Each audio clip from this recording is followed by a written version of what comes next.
Hey, let's talk autistic history and the Autism Wars. This is part 14. So, a bit of a recap before we land in 1992 with Jim Sinclair at the Autism Society of America conference. So, just to refresher, we have been through the 60s and the 70s, the first Autism Wars with Bernard Rimland, Ivar Lovaas, and parent advocates versus Bruno Bettelheim. And so now we have an explosion of parent-founded autism organizations that are going to start being founded here in the 90s. But right now, Autism Society of America is very well known and is very well established in our world. So let's go to 1992. We're going to talk about the power of autistic connection.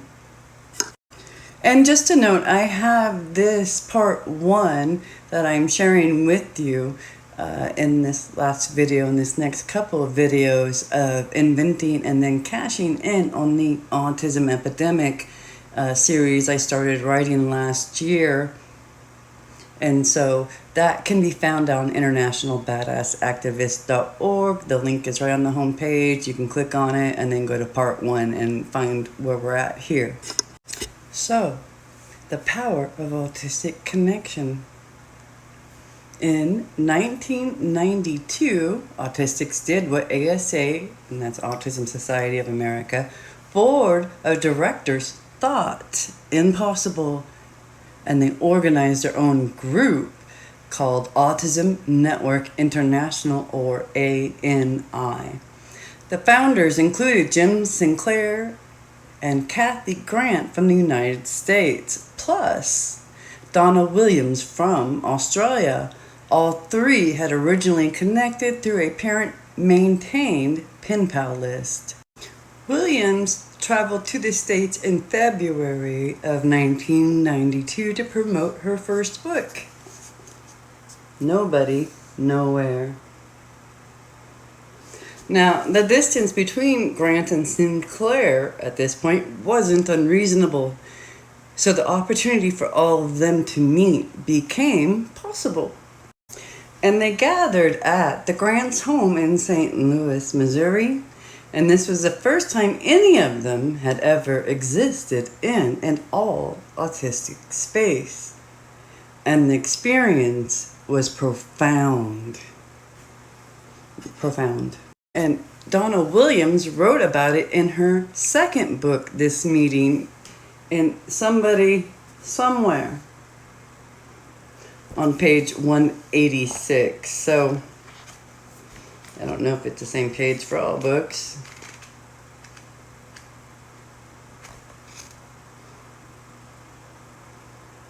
Let's see, it's right here. Despite thousands of miles, our world concept, strategies, and experiences even came down to having created the same made-up words to describe them. Together, we felt like a lost tribe.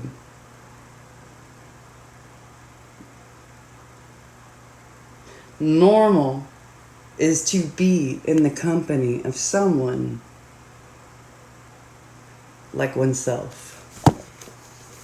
So here we go. It says here Jim stayed for a few days, and among the three of us there was hardly a word of silence.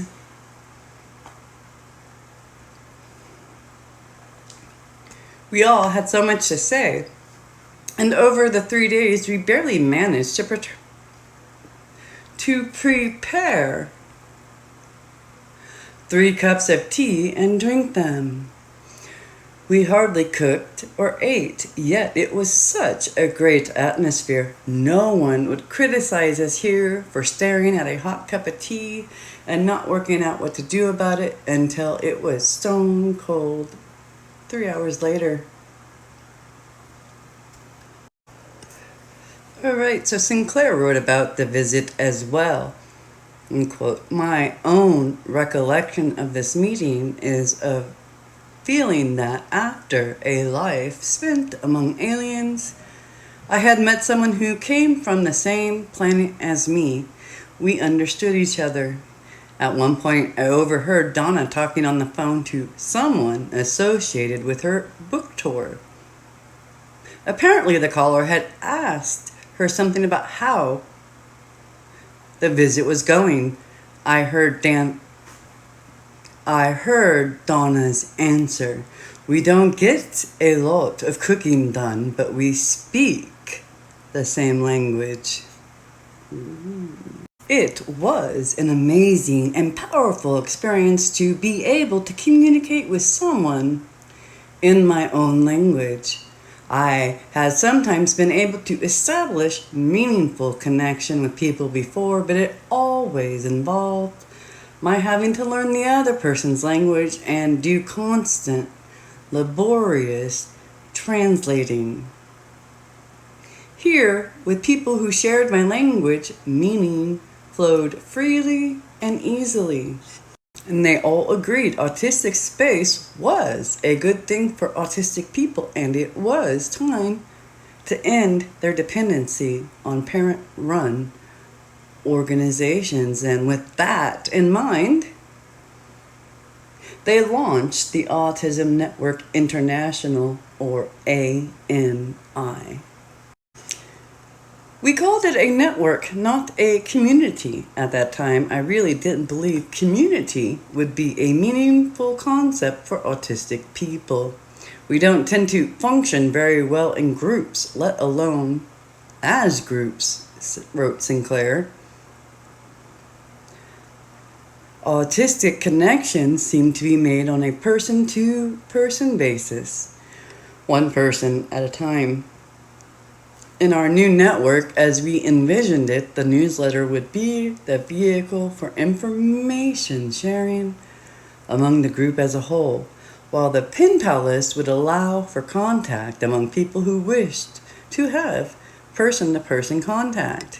And these founders decided also that regardless of the functioning labels they were given by the medical community, their mission was to advocate for all autistics. All autistics. We decided that our mission was to advocate for civil rights and self-determination for all autistic people, regardless of whether they were labeled high or low functioning, and regardless of whether they were able to participate independently in our language-based network. And to that end, we understood that we really had to make our newsletter available to parents and professionals, because educating parents and professionals was the only way we could hope to affect the lives of autistic people who weren't able to participate on their own. Alright, so I'm going to wrap this up here and start into failed promises and pushback in the next video. And this is still from the same article I posted last year, reading off of this as the framework for this era. But wow, what do we have here? We have the first known, at least known to me, autistic network, and it's called Autism Network International, ANI. This is 1992, I believe it. Yeah, in 1992. So we're hearing from autistic adults in 1992.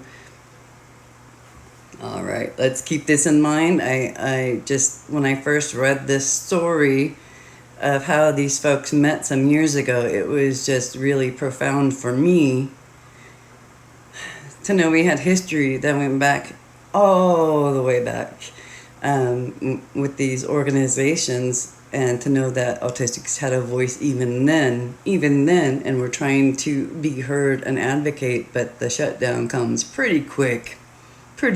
So we will talk more in part 15. Thank you for joining me for this bit of autistic history.